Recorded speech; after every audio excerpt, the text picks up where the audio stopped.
Today I'm doing a collection update video where I'm going over all my new pickups on 4K and Blu-ray over the last couple months. So let's rock this.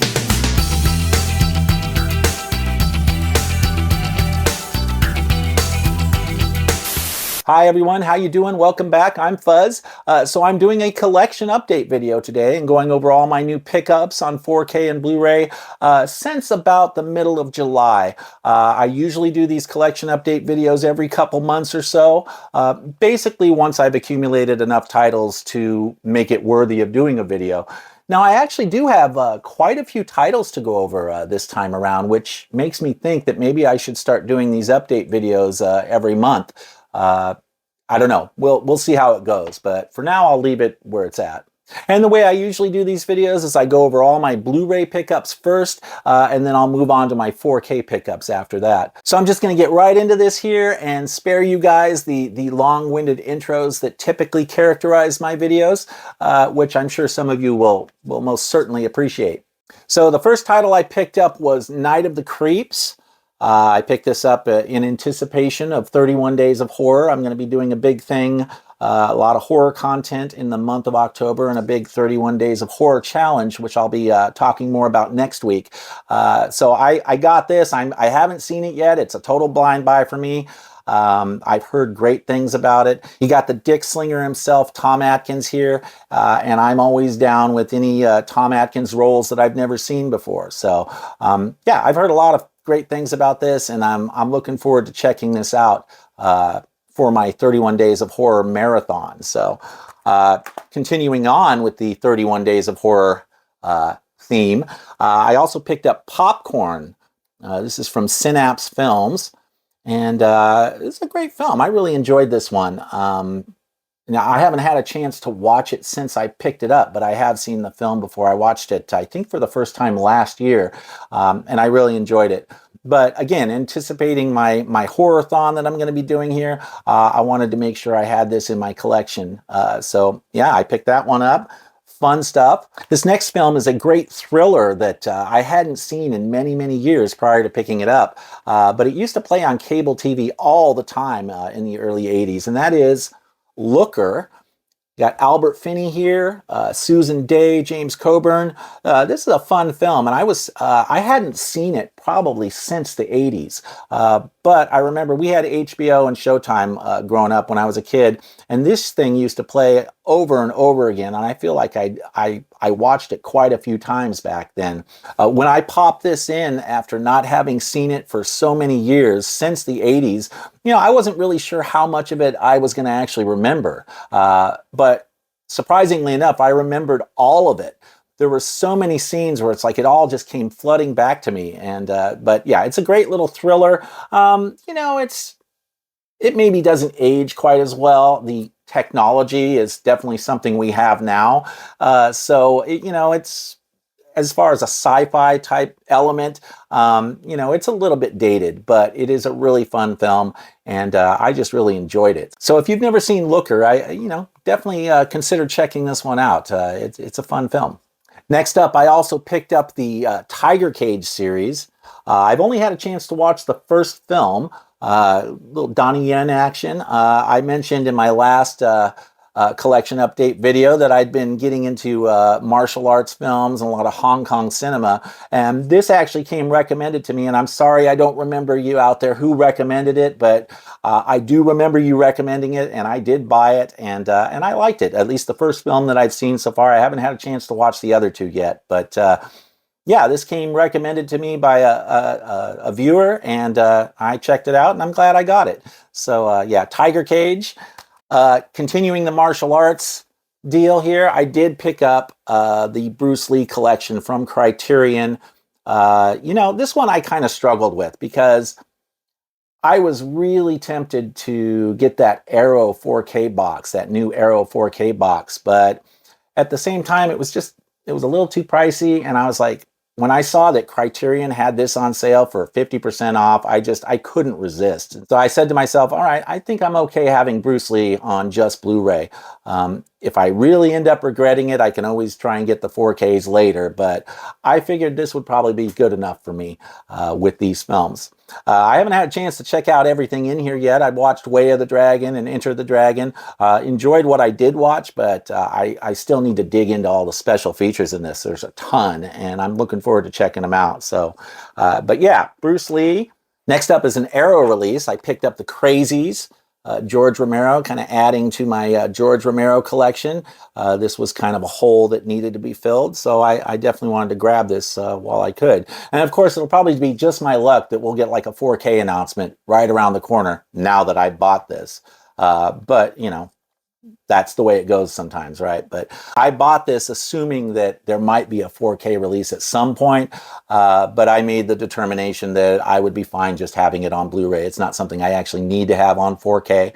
But yeah, great film. I love the vibe of this film. It definitely has a very similar vibe to Dawn of the Dead. So if by any chance you've never seen this particular Romero film, yeah, I'd recommend checking it out at some point. Next up, continuing to add to my Jean-Claude Van Damme collection, I did grab Lionheart. It was the last release that I needed to pick up for a while, or at least of the Jean-Claude Van Damme films that were on my list to pick up. This was the last one that I still needed to pick up. So this is a MVD Rewind. I was a little late to the party on getting a slipcover, but that's okay. So, but I love Van Damme, and this film is a blast. It really is. So I was happy to pick that up. Next up, also from NVD Rewind, and that is a documentary called The Go-Go Boys. What is this called? The Inside Story of Cannon Films. This was a really enjoyable documentary. Now, I don't know how much you guys know about Cannon Films. They were a studio back in the 80s, founded and run by a couple Israeli guys, Menachem Golan and Yoram Globus. And they had this reputation for just cranking out tons of lower budget exploitation films. They did all the Charles Bronson Death Wish sequels. They did a bunch of Chuck Norris films like the Missing in Action trilogy. They gave Jean-Claude Van Damme his start with Bloodsport. So yeah, I've really been on a Cannon Films kick lately and exploring some of these films that I never got around to seeing years ago. So, but I've taken an intense interest in this company for some reason. I don't know why. It's just caught my attention, and I've been watching everything I could find on them. So now, a quick word about this documentary. This is a solid documentary, but it's not the best documentary out there about Cannon Films. There is a better one, an older one called Electric Boogaloo, The Wild Untold Story of Cannon Films, or something like that. And that is the one that you want to check out if you get a chance. I don't think it's available on Blu-ray, or if it is, it's really hard to find on Blu-ray because it was just a very limited run, and I think it might be out of print.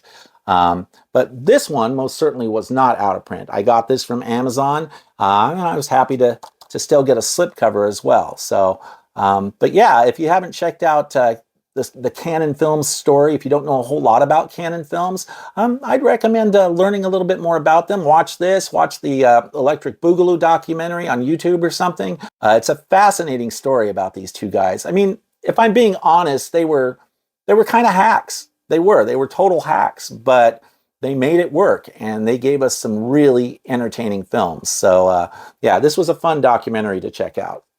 And along those lines, I do have a few Cannon Films here. These next few releases are all Kino Lorber releases. The first one I got, Cannon Films, from Kino Lorber, and that is Revenge of the Ninja. This was an awesome movie. I had an absolute blast with this. I wasn't sure what I was going to think of it.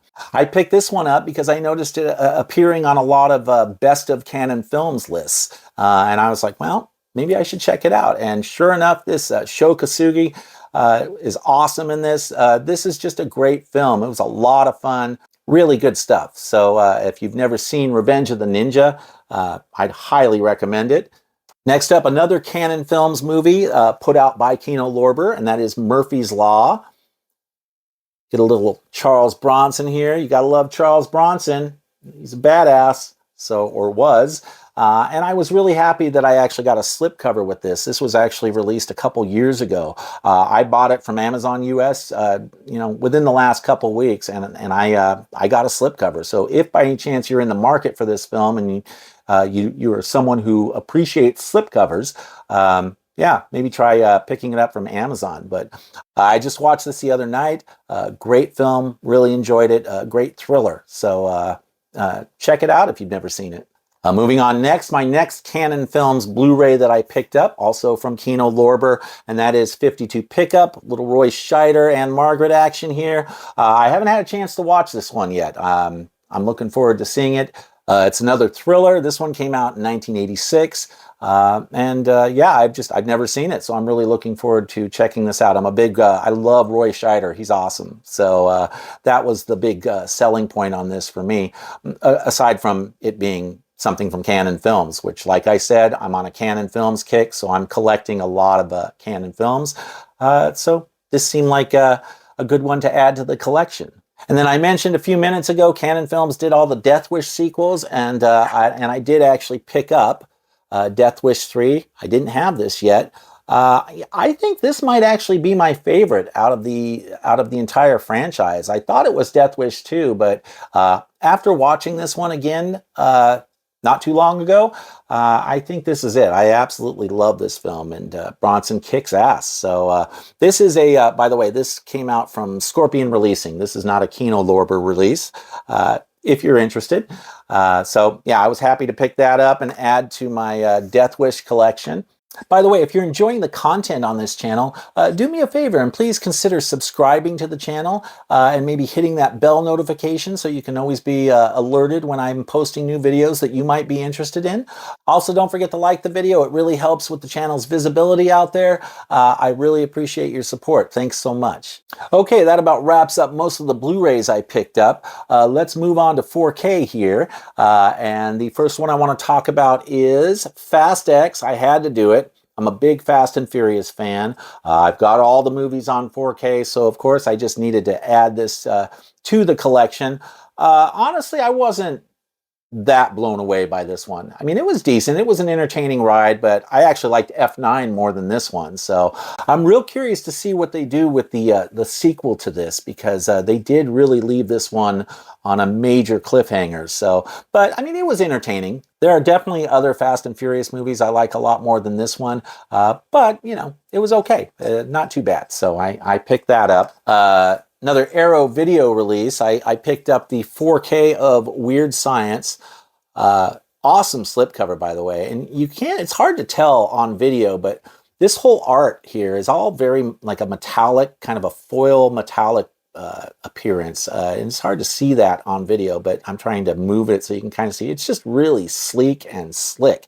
And it's got a nice kind of velvety feel to it as well. So you guys have probably heard about this release, and yeah, it's a classic movie from my youth.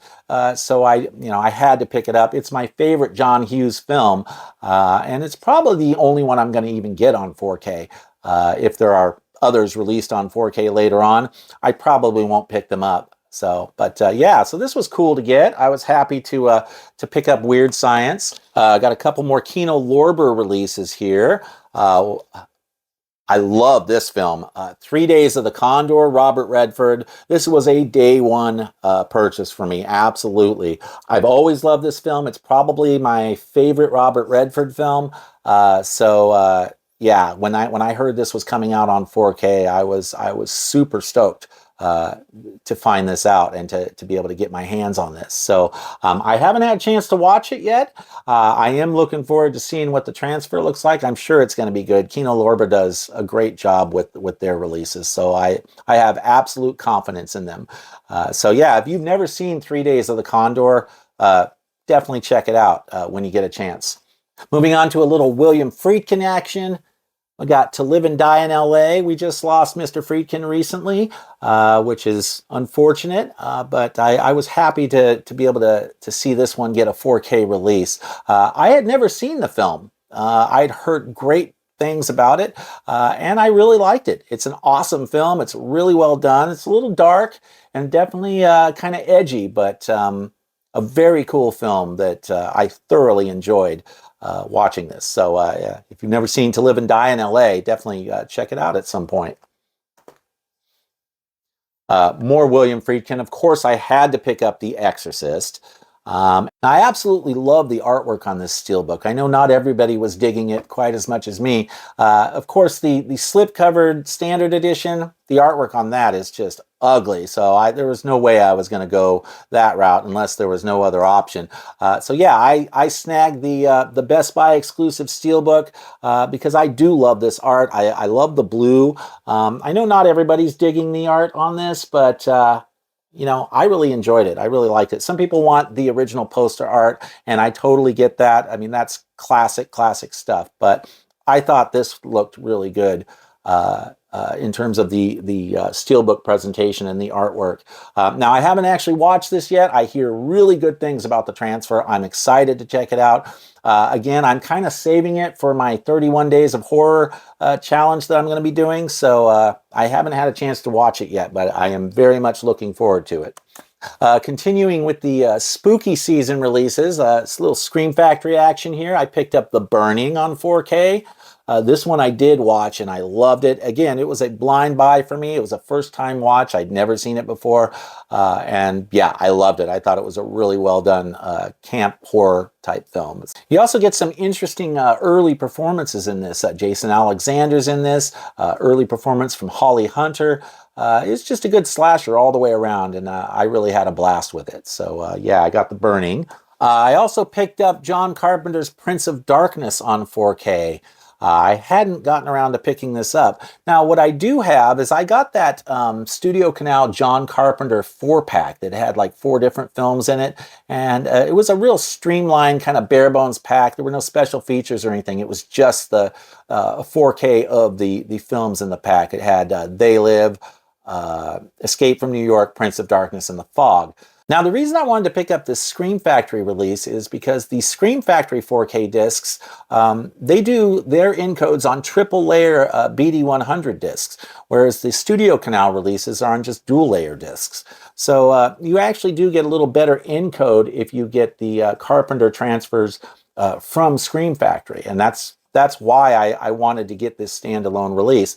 I was hoping that we would get a really cool steelbook of Prince of Darkness at some point, like we got for The Fog and They Live earlier, but I didn't know how much longer I wanted to wait around on trying to get this with a slipcover if that steelbook was never going to be released, right? So I kind of had to make a decision here. I was like, do I wait for a steelbook which may never come, or do I get this now while I still have a chance at getting a slipcover? And ultimately, I decided to pick it up now. The price was right, and I still was able to get a slipcover from Amazon US, so I was really happy about this. Great John Carpenter film. I love this film. I absolutely love this film. It's really well done. So if by some chance you've never seen Prince of Darkness, check it out when you get a chance. It's awesome. Okay, and then I also picked up the Ip Man movies, or at least the first 3. So that is Ip Man 1. I also picked up Ip Man 2 and Ip Man 3. I had never seen any of these. Like I said, I've been getting into a lot of martial arts stuff lately. But I really enjoyed these movies. I still need to pick up the 4th one. These were a lot better than I thought they would be.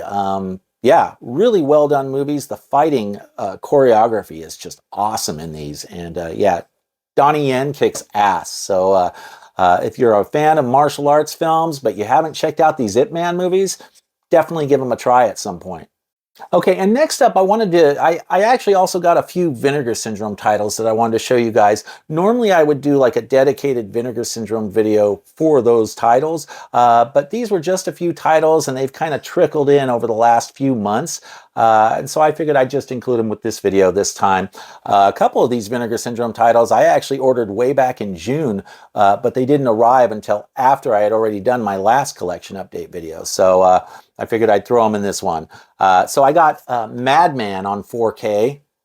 Vinegar Syndrome's had some great sales lately, and when they do, I love to pounce on them. So, I really enjoyed this film, but it wasn't quite as good as I was led to believe. I've heard a lot of other people talk this film up, and I just thought it was okay. It was serviceable. It was good for an evening's worth of entertainment. Good, decent little slasher flick, but I've heard a lot of people talk this one up, and I didn't think it was as good as others have made it out to be. So, I'm glad I have it. Like I said, it's a good slasher film. It'll be great to have around spooky season every year, but it was just okay in my book. It wasn't anything that special to write home about. So, this next Vinegar Syndrome title, I have not had a chance to watch yet, but you get early effects from Rick Baker in this one, and that's The Incredible Melting Man.